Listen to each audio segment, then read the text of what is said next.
The presentation of anarchism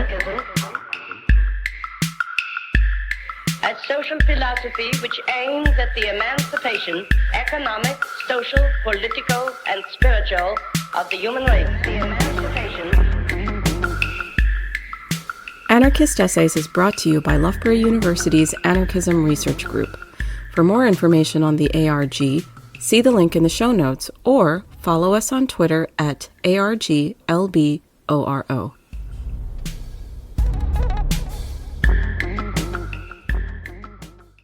The Anarchist Case Against Private Property by Jesse Spafford. In the past, it was common for anarchists, particularly outside of the United States, to refer to themselves as libertarians, with this label expressing their commitment to liberty as a core moral value.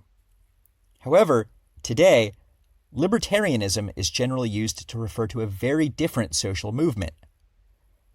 Canonically, anarchists oppose both the state and capitalism, rejecting the latter on the grounds that it both produces intolerable inequality and relies on immoral practices like market exchange and private property enforcement.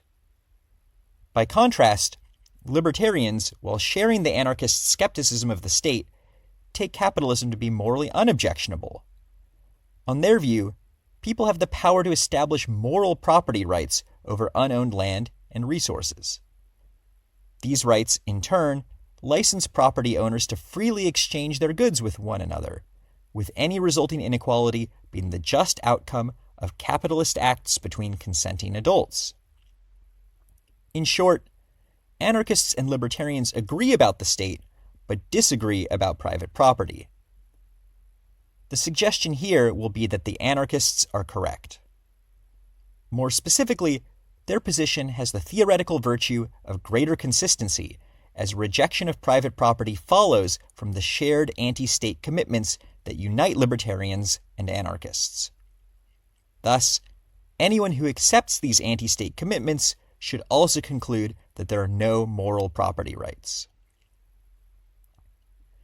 These relevant anti-state commitments are best introduced by posing a question commonly asked by political philosophers, namely, are the citizens of a state obligated to comply with its laws?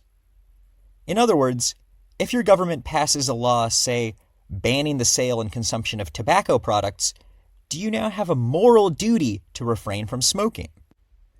Most people think that the answer to these questions is yes, which is to say that they believe that the state is legitimate. They believe that the state has a special moral power to oblige its citizens by passing laws. Granted, people don't usually think that all states are legitimate. For example, most people don't think that they have to obey the laws made by dictators or occupying governments. But they do think that there are at least some states that have the power to impose duties on their citizens. By contrast, anarchists and libertarians both believe that there are no existing legitimate states. In other words, they have a shared commitment to what is called philosophical anarchism, or the thesis that nobody has a special duty to obey the law. Now, note that philosophical anarchists don't think that it's permissible to just go around harming or killing people. That would still be wrong on their view. But it wouldn't be wrong because it's illegal. Rather, the wrongness is explained by the fact that people have pre-political natural rights against being harmed or killed. So, the reason that you shouldn't harm or kill people is that doing so violates their rights. The fact that these actions are also illegal doesn't give you any further reason from carrying out these actions, at least on the philosophical anarchist view. Having introduced this position, the natural question to ask is why libertarians and anarchists are attracted to this view. Here, a variety of answers can be given, but a popular reason for endorsing philosophical anarchism is that it follows from the consent theory of legitimacy. According to consent theory, a state has the power to impose obligations on its citizens if, and only if, they have freely consented to giving it this power. This follows from the more general idea that any person can impose duties on others via edict only with their consent. Imagine if I were to come up to you and say, "Meet me for lunch tomorrow at 12 o'clock sharp." would you now have a moral duty to meet me for lunch? Seemingly not. By contrast, if you signed a contract affirming that you would meet me for lunch tomorrow, then it does seem like you would have such a duty. Together, these cases suggest that the imposition of obligations requires the consent of the obliged party. We can explain why you have a duty in the contract case by appealing to the fact that you agreed to meet me for lunch. And, importantly, we can explain why you don't have a duty when I simply issue a command by appealing to your lack of consent in that case. Without your consent, I can't impose obligations on you by issuing edicts. But what applies to me applies equally to the state. After all, the state is just a collection of people who, like me, need your consent before they can impose duties via edict. Granted, these people have a degree of internal organization and might have been elected via a democratic vote. But neither of these facts seems to make a moral difference when it comes to the power to oblige. Suppose that I order you to meet me for lunch tomorrow, but only after I first convene a council of your neighbors and conduct a vote wherein the majority declares that you have to attend the lunch. In this case, you still wouldn't be obliged to meet me for lunch. And this is because your consent is still required, even when you're commanded to do something by a well-organized body backed by a democratic vote. Thus, even a democratic, appropriately organized state can only oblige you if it has your consent. This is what the consent theory of legitimacy affirms. But, of course, almost no one has actually consented to being governed by the state. Given that such consent is a necessary condition of state legitimacy, it then follows that there are no legitimate states, which is to say that the philosophical anarchism embraced by both libertarians and anarchists alike is correct. So, why does philosophical anarchism also imply that no one has any right to private property? To answer this question, we have to take a closer look at the moral power that states claim to possess when they assert that they're legitimate. The first thing to note is that states generally don't think that they can regulate your behavior when you're outside of their territory. For example, in the United States, the law mandates that people drive on the right-hand side of the road.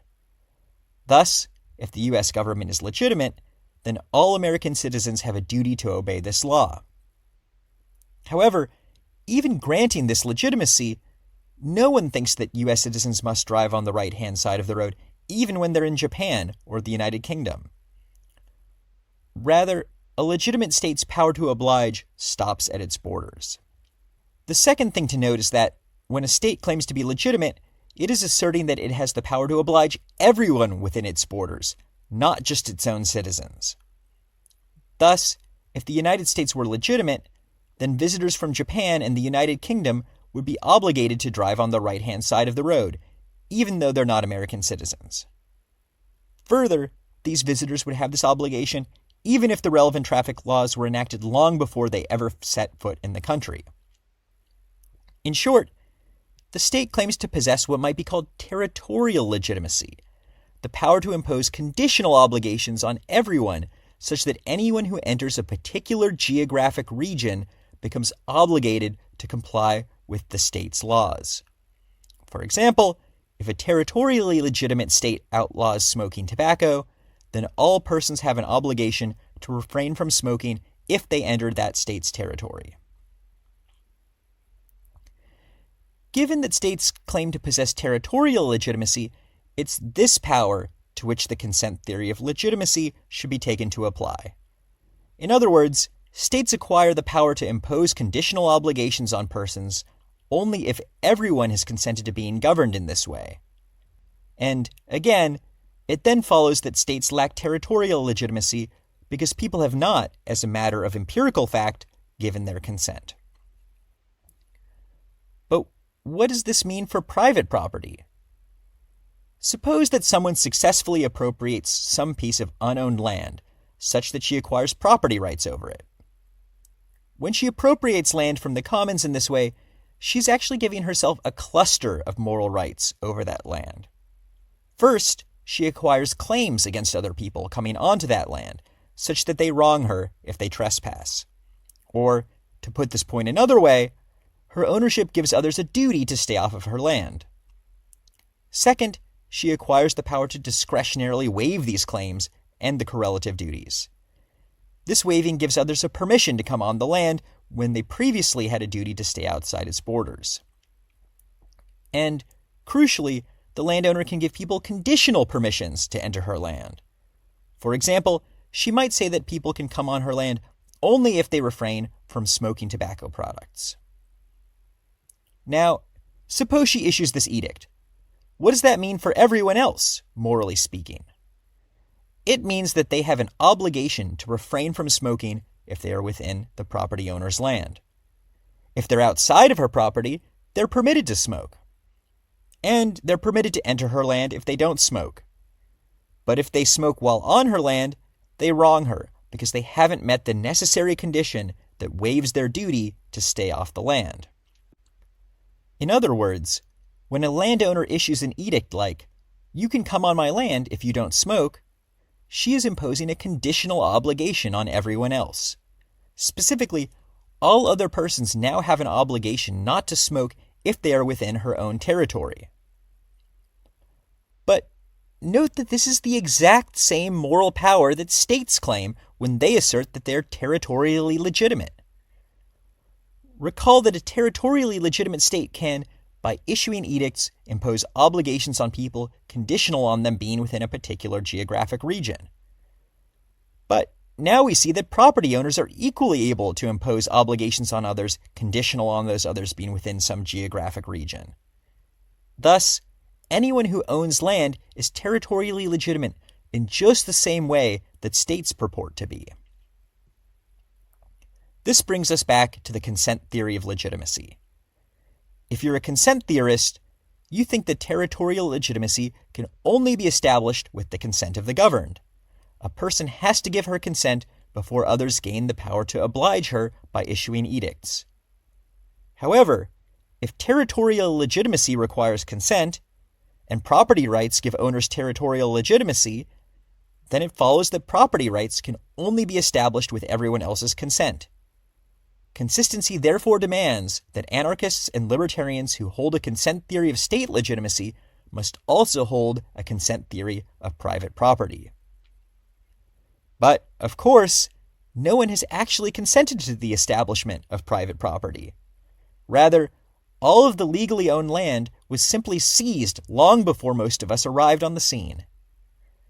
Thus, libertarians and anarchists alike should hold that there are no existing moral property rights. This conclusion leaves open the question of how resources should be managed. Plausibly, justice might require an egalitarian distribution of land and resources, such that no one ends up living a worse life than others through no fault of her own. However, this essay will conclude with the more modest, negative point that there are no private property rights of the kind posited by libertarians when they defend the justice of capitalism. While most economic regimes give people de facto private control over land and resources, there are no corresponding moral rights to justify this control.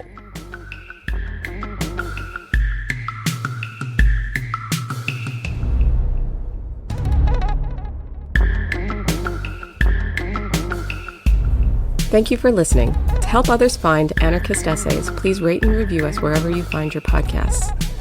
And if you're interested in anarchist ideas, why not check out the journal Anarchist Studies? For over 20 years, Anarchist Studies has been publishing original research on the history, theory, and practice of anarchism. For more information, visit www.lwbooks.co.uk/anarchist-studies.